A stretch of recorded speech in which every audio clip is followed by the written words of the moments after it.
வணக்கம். மூலிகை மருத்துவ சேனலுக்கு வரவேற்கிறேன்.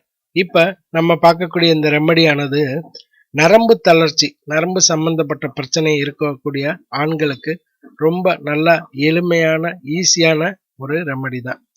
இது இன்னைக்கு பார்த்தீங்க அப்படின்னாக்கா 30 வயதுக்குள்ளே பெரும்பாலும் ஆண்களுக்கு இந்த நரம்பு தளர்ச்சி பிரச்சனை இருக்கு. அந்த மாதிரி இருக்கக்கூடிய குறைபாடு இருக்கக்கூடிய ஆண்களுக்கு நம்ம ரொம்ப சிம்பிளான ஒரு ரெமடி பார்க்கலாம். இதுக்கு தேவையானது 2 இன்கிரீடியன்ட் தான். ரொம்ப சிம்பிள், ரொம்ப ஈஸி. இத எப்படி உபயோகப்படுத்தணும் அப்படின்றத பார்க்கலாம். இதுக்கு என்ன தேவை அப்படின்றதையும் பார்க்கலாம். இதுக்கு தேவையான முக்கியமான விஷயம் அப்படின்னாக்கா அடிப்படை அஸ்வகந்தா சூரணம். சூரணம் அப்படின்னா பவுடர். இது அமுக்கராங்கிழங்கு அப்படின்னு சொல்லுவாங்க தமிழ்ல. நாட்டு மருந்து கடையில பொதுவா அமுக்கராங்கிழங்கு அப்படின்னாலே ஆண்மையை பெருக்கிறது, நரம்ப வலுப்படுத்துறதுக்கு. 2வது இப்ப நம்ம பார்க்கிறது முருங்கை விதை. முருங்கையோடைய அந்த விதை உள்ள இருக்கக்கூடிய விதை. இது பவுடர் பண்ணாது.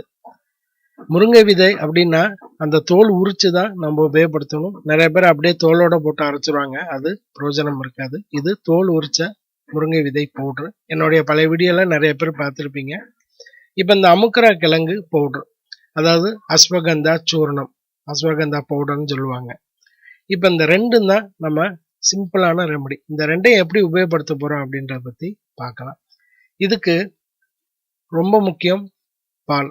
இந்த 2 பொருளையும் பாலோட தான் உபயோகப்படுத்தணும். இந்த 2ஐயும் எப்படி எந்த நேரம் உபயோகப்படுத்தணும் அப்படின்னாக்கா காலை இரவு 2ஐயும் ஒரே நேரத்துல உபயோகப்படுத்தணுமானா கண்டிப்பா கிடையாது.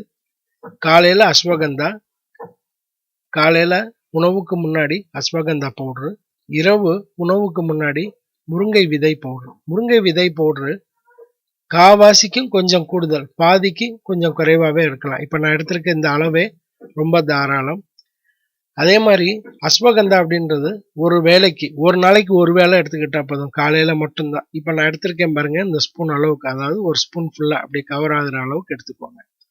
ஒரு வேளைக்கு உணவுக்கு முன் இதை இந்த அளவு அஸ்வகந்தா பவுடர் எடுத்துக்கோங்க. அதே மாதிரி இரவு நேரங்கள்ல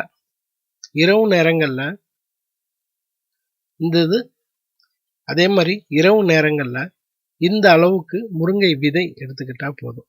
இந்த 2மே பால்ல கலந்து தாங்க சாப்பிடணும். இந்த 2க்கும் பால்ல கலக்கும்போது சர்க்கரையை உபயோகப்படுத்தக்கூடாது. சர்க்கரைக்கு பதிலாக உங்களுக்கு இனிப்பு வேணும் அப்படின்னு நீங்க நினைச்சீங்க, ஒரு மாதிரியா துவர்ப்பா கசப்பா தெரியுது அப்படின்னாக்கா உங்களுக்கு பிடிச்ச, அதாவது நாட்டு சர்க்கரையோ இல்ல எது உங்களுக்கு பிடிக்குதோ, குந்தபானையோ நாட்டு சர்க்கரையோ எது உங்களுக்கு உபயோகமா இனிப்பா இருக்கோ அதை எடுத்துக்கோங்க. இது அஸ்வகந்தா காலையில ஒரு முறை எடுத்துக்கணும். ஒரு நாளைக்கு ஒரு முறை தான், உணவுக்கு 1 மணி நேரத்துக்கு முன்னாடி. முருங்கை விதை இரவு ஒரு முறை, உணவுக்கு 1 மணி நேரத்துக்கு முன்னாடி. இது சாப்பிடும்போது புகை பழக்கம், குடி பழக்கம் இருக்கக்கூடாது. அந்த மாதிரி இருந்தா மருந்து வேலை செய்யாது. முயற்சி பண்ணி பாருங்க. ரொம்ப அருமையான ஒரு ரிசல்ட். 30 நாள் தொடர்ந்து குடிக்கும் போதே நல்ல மாற்றம் கிடைக்கும். அதிகபட்சம் ஒரு 45 60 நாள் குடிச்சா போதும். அதிகப்படியான குறைபாடுகள் இருக்கு அப்படின்றவங்க கண்டிப்பா நீங்க என்ன செய்யணும் அப்படின்னாக்கா மருத்துவரை போய் பார்க்கறது நல்லது. ரெமடியை ட்ரை பண்ணுங்க, நல்ல ரிசல்ட் கிடைக்கும். வணக்கம்.